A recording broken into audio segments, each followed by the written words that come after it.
I had what most would call a perfect marriage. 5 years with Sophia, my college sweetheart, and a close friendship with my cousin Adrian and his wife Natalie. We would get together every weekend for barbecues, sharing stories and planning our futures. Then I noticed strange texts on her phone, late-night calls she would take in another room, and work meetings that never seemed to end. The moment I saw them together at that hotel, I knew everything was about to change. Before I continue this story that changed my entire life, let me know where you are watching from, and hit that like and subscribe button. Trust me, the ending to this betrayal story will surprise you. Sophia and I met during our sophomore year of college, both enrolled in the same economics class. I was immediately drawn to her intelligence and warmth. We dated for 2 years before I proposed during a weekend trip to Napa Valley. Our wedding was everything we had dreamed of, a beachside ceremony with 100 of our closest friends and family. My cousin Adrian was my best man, and his then-girlfriend Natalie was one of the bridesmaids. It seemed fitting since Adrian and I had grown up together more like brothers than cousins.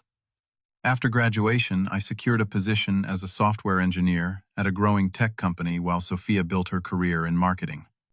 Adrian worked at a law firm downtown, and Natalie was a kindergarten teacher. Our lives seemed perfectly aligned.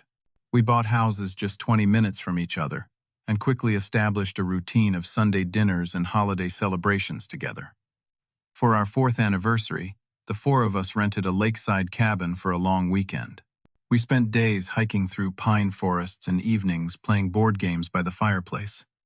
Sophia and I talked about our plans to buy a bigger house, maybe in the suburbs, and start trying for a baby in the coming year.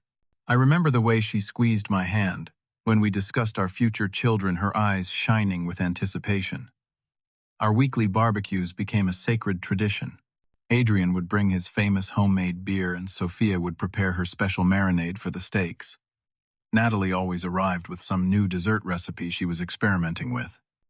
During these gatherings, I would look around at our little found family and feel an overwhelming sense of gratitude. I had a beautiful, intelligent wife, a successful career, and close friends who felt like family. What more could anyone ask for? Sophia and I rarely argued. When we did, it was about small things like whose turn it was to clean the bathroom, or my tendency to leave dirty socks on the bedroom floor. We always resolved our disagreements quickly, usually ending with laughter and compromise. I thought our communication was strong, our foundation unshakable. Each night I would fall asleep with Sophia curled against me, her breathing steady and reassuring. I had never felt so safe, so certain of my place in the world. We talked about growing old together, buying a vacation home when we retired, traveling to all the places on our shared bucket list. The future stretched before us, bright and full of promise. When Adrian and Natalie announced they were trying for a baby, Sophia and I celebrated with them, excited that our children might grow up as close as Adrian and I had. We spent an entire evening discussing potential names and debating the merits of different schools in our area. The 4 of us even joked about buying property next to each other to raise our families together. Looking back, there were no warning signs, no red flags that I could have spotted. Or perhaps I was too blinded by happiness to notice the small changes beginning to take root. That is the cruelest part of betrayal. It happens right under your nose while you are still smiling, still believing in the life you have built. The first change was so subtle, I almost missed it. Sophia started working late 3, sometimes 4 nights a week. She explained that her team had taken on a major new client, and the project required extra hours. I supported her, even bringing dinner to her office twice when she said she would be too busy to come home for meals. Then came the changes in her appearance. Sophia had always been stylish, but suddenly she was wearing more makeup, spending extra time on her hair, and buying new outfits for these important client meetings. When I complimented her new black dress, she seemed nervous, mumbling something about wanting to look professional. At my birthday party, I noticed something that made my stomach tighten. Across the room, Adrian and Sophia were talking by the drinks table. There was nothing unusual about that in itself, we were all close friends. But the way they looked at each other just for a moment felt different. Their eyes held for a beat too long, and when Sophia noticed me watching, she quickly looked away, laughing too loudly at whatever Adrian had just said. That night, as Sophia showered, her phone lit up on the nightstand. I had never been the type to check her messages. I trusted her completely. But the notification preview caught my eye. A message from someone named Work Project reading, "Cannot wait to see you tomorrow." When she came out of the bathroom, I casually mentioned the text. Her reaction surprised me. She snatched the phone away, claiming it was just a group chat with her team. When I asked why the contact was named Work Project instead of someone's specific name, her face flushed. She accused me of spying on her, turning the conversation into an argument about trust and privacy. It seemed disproportionate to my simple question. The following weekend, while Sophia was grocery shopping, Natalie came over to drop off a book she had borrowed. Over coffee, she confided that Adrian had also been coming home late, claiming his caseload had increased dramatically.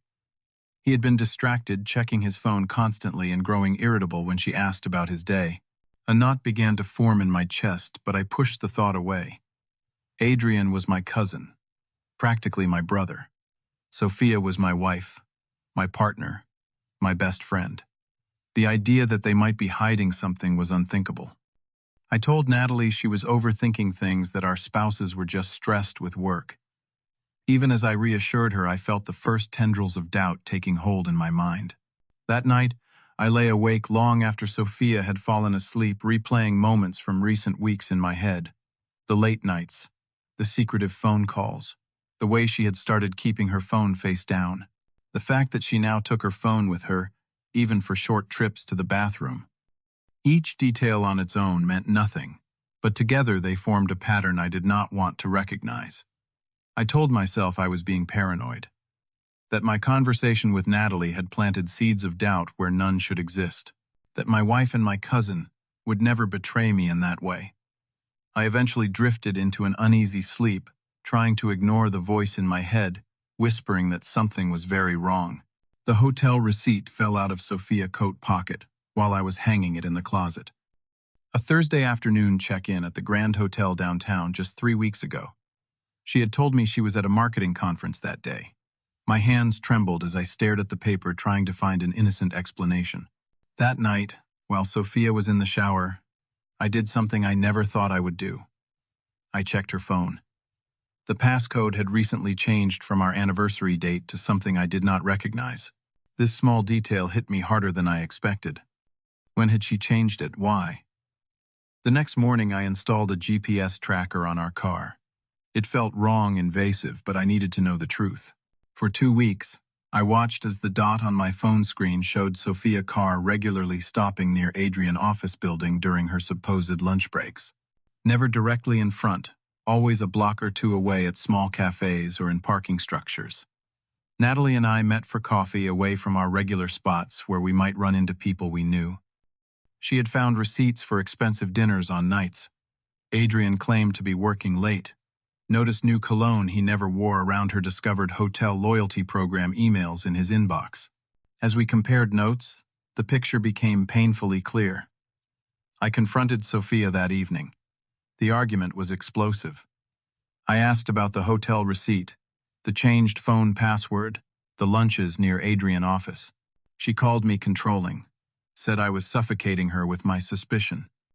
She turned it all back on me, suggesting that my insecurity was pushing her away. Not once did she directly address my questions about Adrian. After she stormed out saying she needed space, I made a call I never thought I would make. I hired a private investigator. The decision felt like crossing a point of no return, admitting that my marriage was in serious trouble. The investigator asked for details about Sophia and Adrian, routines, their vehicles, their usual haunts. Each question was a knife twisting in my chest. 3 days later, the investigator sent me photos. Sophia and Adrian embracing outside a restaurant downtown. Not a friendly hug between family members, but an intimate embrace. His hand resting too low on her back, her face turned up to his. I stared at those images for hours, feeling physically ill. My sleep became fragmented, broken by nightmares and periods of staring at the ceiling, replaying memories, and wondering which ones had been real. I lost weight. My focus at work deteriorated, and friends began asking if I was sick. In a way, I was sick with suspicion, with the growing certainty that the two people I trusted most were lying to my face every day. Through all of this, we maintained our charade of normalcy. Sunday dinners continued. though now I noticed the secret glances, the unnecessary touches, the inside jokes between Sophia and Adrian. Natalie saw it too. Her eyes would meet mine across the table in moments of shared pain and understanding. The investigator called on a Tuesday afternoon. He had followed Sophia from her office to a hotel downtown. 20 minutes later, Adrian had arrived parking in the underground garage. They had checked in together and were still there. I called Natalie immediately, my voice breaking as I shared the news. Without hesitation, she said, "I am coming to pick you up. We need to end this today." The drive to the hotel was silent, both Natalie and I lost in our own thoughts.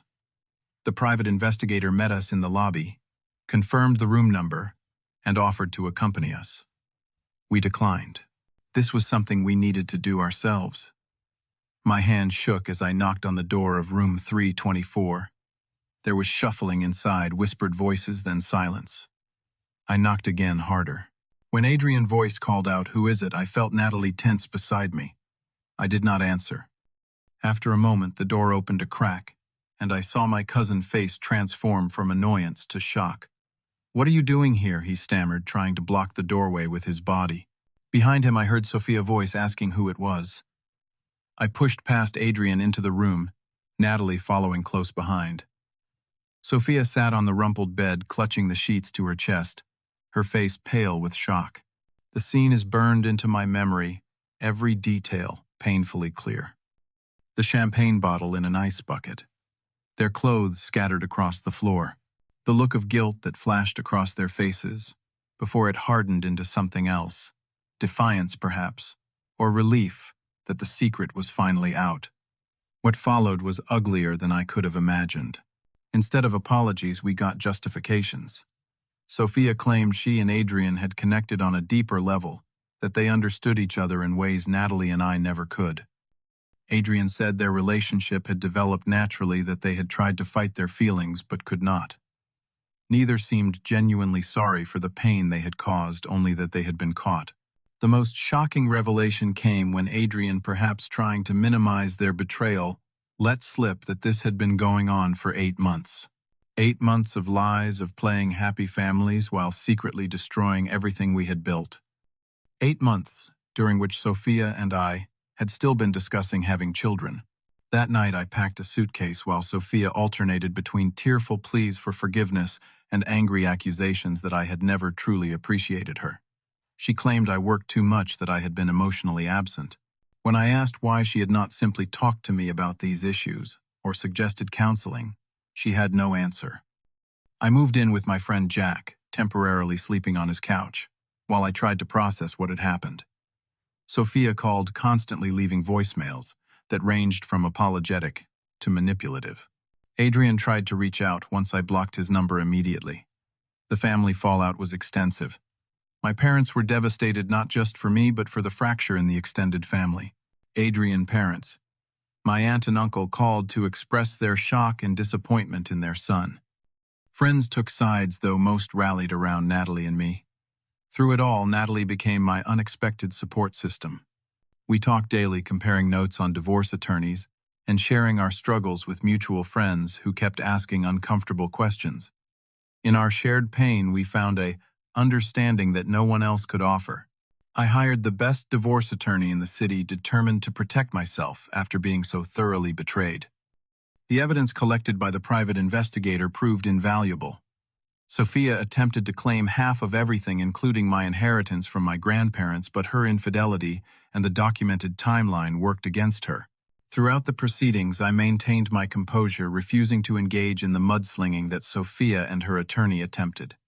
I did not want revenge. I wanted freedom and closure. My attorney commended my restraint, noting that many clients in my position became obsessed with punishing their ex-spouses. Adrian's situation imploded spectacularly. A colleague at his law firm had apparently suspected the affair and reported it to management. Since he had been meeting Sophia during work hours and claiming billable hours during some of their rendezvous, he was terminated for ethical violations. His professional reputation took a significant hit in our relatively small legal community. Natalie filed for divorce 2 weeks after our discovery at the hotel. With no children involved, her process moved even more quickly than mine. She sold their house and moved into a bright apartment downtown, telling me it felt like shedding an old skin and beginning a new life. We ran into each other at a therapy group for people dealing with infidelity. After the session, we went for coffee, talking for hours about our progress and setbacks. It became a weekly tradition. After therapy, we would find a quiet cafe and share our thoughts. There was comfort in being with someone who truly understood the specific pain of our situation. As the months passed, our conversations expanded beyond our divorces. We discussed books, we were reading films, we had seen plans we were making for our new independent lives. I learned that Natalie had always wanted to start her own educational consulting business, but had put it aside to support Adrian's career. She learned about my passion for landscape photography, a hobby I had neglected during my marriage. 6 months after the hotel confrontation, Natalie invited me to an art exhibition featuring one of her friends. It was the first social event I had attended that was not related to work or therapy. As we walked through the gallery, I realized I was smiling genuinely for the first time in months. When I drove her home, there was a moment of hesitation before she leaned over and kissed my cheek, thanking me for a lovely evening. We began seeing each other regularly, careful to take things slowly. Both still healing, we agreed to be completely honest about our feelings and concerns. When I finally kissed her properly on a cool autumn evening after a dinner date, it felt like the beginning of something authentic and unexpectedly beautiful. News of our relationship eventually reached Sophia and Adrian. Their reactions were predictably self-centered. Sophia called it inappropriate and disrespectful. Adrian accused us of dating each other to get back at them. The irony of their indignation was not lost on either of us. By then, their own relationship was showing strain. Without the excitement of sneaking around, they had discovered they had little in common beyond their betrayal. Adrian moved out of their shared apartment just 2 months after they had officially gotten together. As Natalie and I approached the 1-year anniversary of the day our lives had been turned upside down, we decided to leave town for a weekend getaway. We chose a coastal town neither of us had visited before, somewhere with no memories attached. Walking along the shore hand in hand, I reflected on the journey of the past year. The devastating pain had gradually given way to acceptance, and eventually to something I never expected: gratitude. Had Sophia and Adrian not betrayed us, Natalie and I might have continued in our unhappy marriages for years, perhaps decades. Sophia had reached out a month earlier, asking to meet for closure. After discussing it with Natalie and my therapist, I agreed. Over coffee in a neutral location, Sophia admitted that her relationship with Adrian had been a mistake from the beginning. She apologized sincerely, not asking for forgiveness but acknowledging the pain she had caused. It was the conversation I had needed to finally let go of the last vestiges of anger I had been carrying. Natalie and I had both committed to individual therapy as well as couples counseling from the start of our relationship. We were determined to build something healthy with clear communication and boundaries. Our shared experience gave us a unique foundation, a profound appreciation for honesty, and a deep understanding of how quickly everything can change. Our families had adjusted to the new dynamics. My parents welcomed Natalie warmly, having already known and liked her for years. Her parents took a bit longer, concerned that we might be rushing into something as a reaction to our divorces. Over time, as they saw the genuine connection between us, their reservations faded. Moving to a new city together marked a fresh chapter. I transferred to my company satellite office, and Natalie launched her educational consulting business. We bought a house together, something neither of us had planned to do again so soon, but it felt right. Creating a home that was truly ours, with no ghosts of previous relationships, was healing for both of us. The greatest lesson I learned through this ordeal was about resilience. I discovered that even when everything falls apart, even when the people you trust most betray you in the worst possible way, it is possible to rebuild. Not just to survive, but to create something new and beautiful from the wreckage. I also learned the importance of radical honesty in relationships. Natalie and I promised never to let issues fester, to always speak our truth, even when it was uncomfortable. This commitment to transparency has been the cornerstone of our relationship. Perhaps most importantly, I learned that I am responsible for my own happiness. For too long I had outsourced that responsibility to Sophia, believing that our marriage was the primary source of my contentment. Now I understand that while relationships can add joy to our lives, true happiness comes from within. As Natalie and I walked back to our hotel that evening, watching the sunset paint the sky in brilliant oranges and pinks, I felt a profound sense of peace. Sometimes the worst betrayals lead us exactly where we need to be, to the people we are meant to find. Have you ever experienced a situation where something painful ultimately led to something beautiful in your life? Share your stories in the comments below. If this story resonated with you, please hit that like button and subscribe to hear more real-life experiences. And if you know someone who might need to hear this message of hope after betrayal, share this video with them. Thank you for listening to my journey, and remember that even in your darkest moments, a new beginning might be waiting just around the corner.